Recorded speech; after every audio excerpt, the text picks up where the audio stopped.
வணக்கம் ஃப்ரெண்ட்ஸ், இன்றைக்கி நம்ம சேனலில் என்ன பார்க்க போகிறோன்னா கரியானம் தான் பார்க்க போகிறோம். இப்போது செய்முறையை பார்க்கலாம்.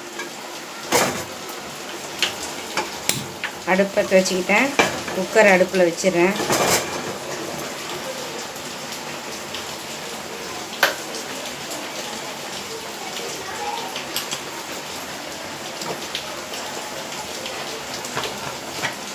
சூடாகட்டும், குக்கர் சூடாகட்டும்.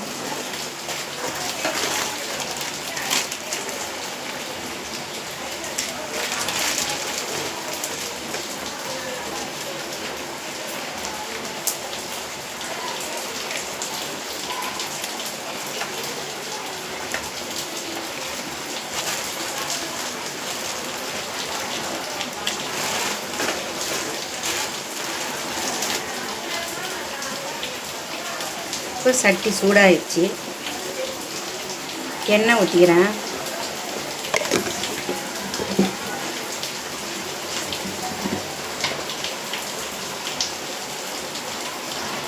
அடுத்தது கொஞ்சம் நெய், தேங்காய் எண்ணெய் ஊற்றி தாளிக்கலாம். தேங்காய் எண்ணெய் என்கிட்ட இல்லை, அதனால் கோல்டு வின்னர் தான் ஊற்றுறேன். ஒரு துண்டு பட்டை, ஒரு 4 ஏலக்காய், 3 கிராம்பு அதையும் போட்டுக்கிறேன்.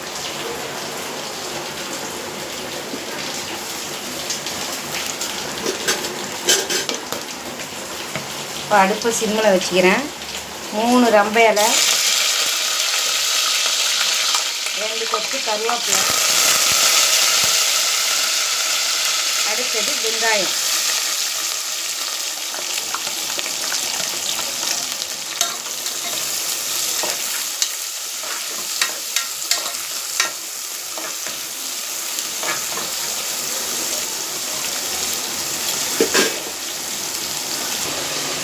இப்போது நல்லா வெங்காயம் வதங்கி வருது பாருங்கள். அடுப்பை சிம்மில் தான் வச்சுருக்கேன். எங்கள் ஊரில் மழை பெய்யுதுங்க, சரியான மழை. உங்களுக்கு சவுண்டு கேட்கும்னு நினைக்கிறேன், தண்ணி ஊற்றுற சத்தம். சரியான மழை. இதில் ஒரு 3 ஸ்பூன் தயிர், ஒரு 1.5 ஸ்பூனு இஞ்சி பூண்டு பேஸ்ட்டு அதையும் ஊற்றிக்கிறேன். அதையும் ஊற்றி நல்லா மிக்ஸ் பண்ணி விடுவேன்.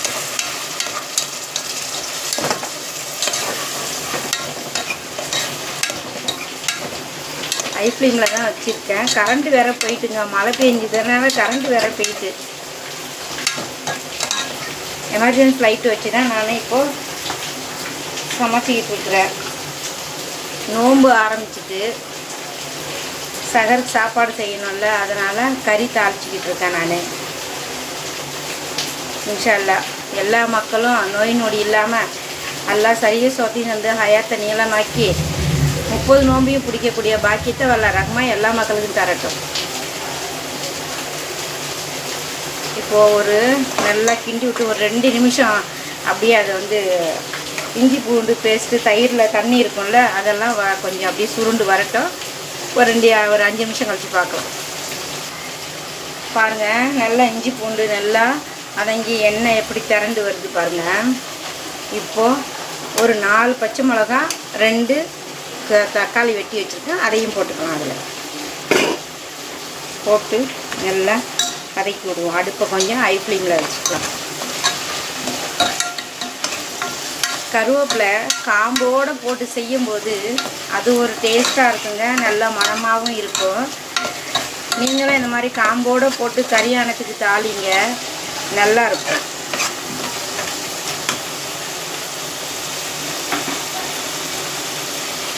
இதில் 1 ஸ்பூன் சோம்புத்தூள், 1 ஸ்பூன் சீரகத்தூள், 1 ஸ்பூன் மல்லித்தூள், 1 ஸ்பூன் கரம் மசாலா, 1 ஸ்பூன் மஞ்சள்தூள் அதை போட்டுக்கணும். 1/2 ஸ்பூன் காஷ்மீர் வத்தத்தூள், சாதா வத்தத்தூள், 1 ஸ்பூன் காஷ்மீர் மிளகாத்தூள் வத்தத்தூள் அதையும் போட்டுக்கிறேன். 1 ஸ்பூனுக்கு குழம்பு மசாலாத்தூள். எல்லாத்தையும் போட்டு நம்ம வதக்கி விட்டுவோம்.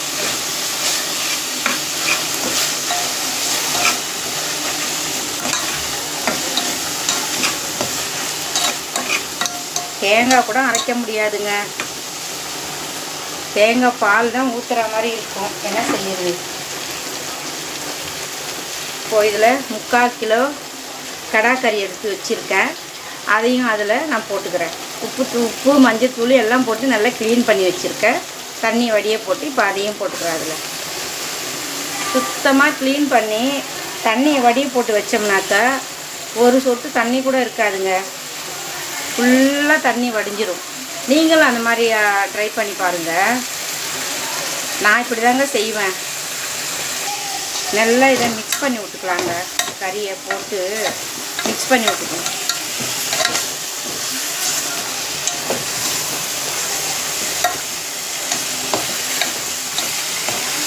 ஒரு 5 நிமிஷம் இது அப்படியே இந்த மசாலாவில் சிம்மில் வேகட்டும். அப்புறமா ஒரு 5 நிமிஷம் கழித்து பார்க்கலாம். மூடி போட்டுடலாம். குக்கர் மூடி தான், சும்மா அதுக்கு மேலே வைக்கலாம். நம்ம ஒரு 5 நிமிஷம் பாருங்கள். 5 நிமிஷம் முடிஞ்சிடுச்சு. இப்போ நம்ம மூடியை எடுத்துட்டு பார்க்கலாம். பாருங்கள் எப்படி இருக்குது பாருங்கள்.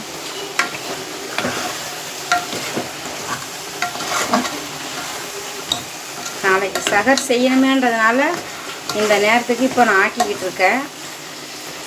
இன்ஷா அல்லாஹ் எல்லா மக்களும் சிறப்பாக நோன்பு வைக்கணும். இதில் இப்போது கொஞ்சம் தண்ணி ஊற்றிக்கிறேன். ஒரு அரை சொம்புக்கு தண்ணி ஊற்றிக்கிறேன். தேவையான அளவு உப்பு போட்டுக்கிறேன். இதுக்கு இன்னும் கொஞ்சம் தண்ணி ஊற்றணும். இருங்க. ஸோ இதில் இன்னும் ஒரு சொம்புக்கு தண்ணி ஊற்றிக்கிறேன். தண்ணி ஊற்றி நல்லா இதை மிக்ஸ் பண்ணி விட்டுடலாம்.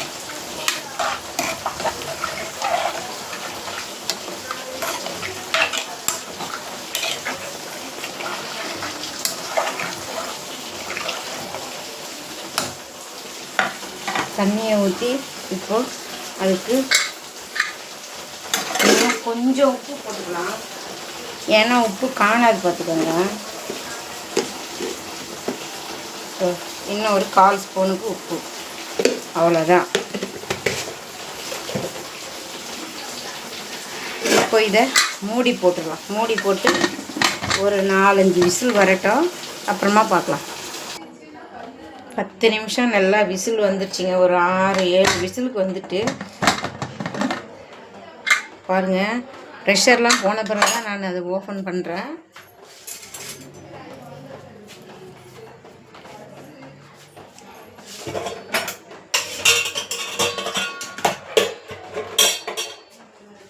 அப்போது போனால் தாளிக்கிறதுக்கு முன்னாடி போன கரண்ட்டு இப்போ தாங்க வந்திருக்குது.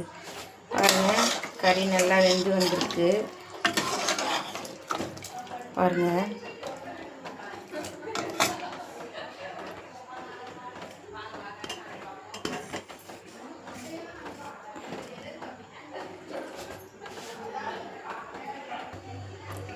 இப்போது தேங்காய் அரைக்க முடியாதுல்ல, ஃப்ரெஷ் க்ரீமும் கொஞ்சம் தேங்காய் பாலும் எடுத்து வச்சுருக்கேன்.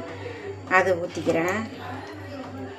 ஃப்ரெஷ் க்ரீமை ஊற்றும் போது நல்ல ஒரு டேஸ்ட்டு கொடுக்கும். நீங்களும் அதை செஞ்சு சாப்பிட்டு பாருங்கள்.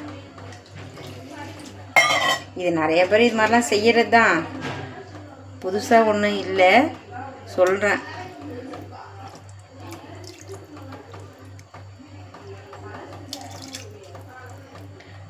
இப்போது ஊற்றியாச்சு, ஃப்ரெஷ் க்ரீம் ஊற்றியாச்சு.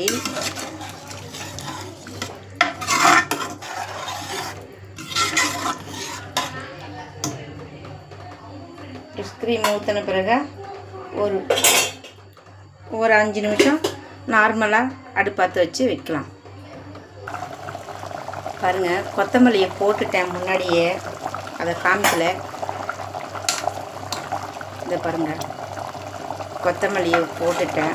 அது முன்னாடி காமிக்கிறதுக்கு வீடியோ ஆன் பண்ணுறேன்னா அதை காமிக்கல.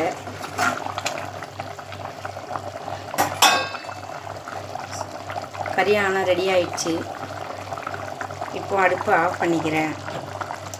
நல்லா கொதித்து வருது பாருங்கள். மாஷா அல்லாஹ் நல்லா மணந்துக்கிட்டு இருக்குது. உங்களுக்கு பிடிச்சிருந்தா லைக் பண்ணுங்கள், சப்ஸ்கிரைப் பண்ணுங்கள், ஷேர் பண்ணுங்கள், கமெண்ட் பண்ணுங்கள், பெல் ஐக்கானை கிளிக் பண்ணுங்கள், என்னுடைய சேனல் சப்போர்ட் பண்ணுங்கள். நெக்ஸ்ட் ஒரு வீடியோவில் பார்க்கலாம்.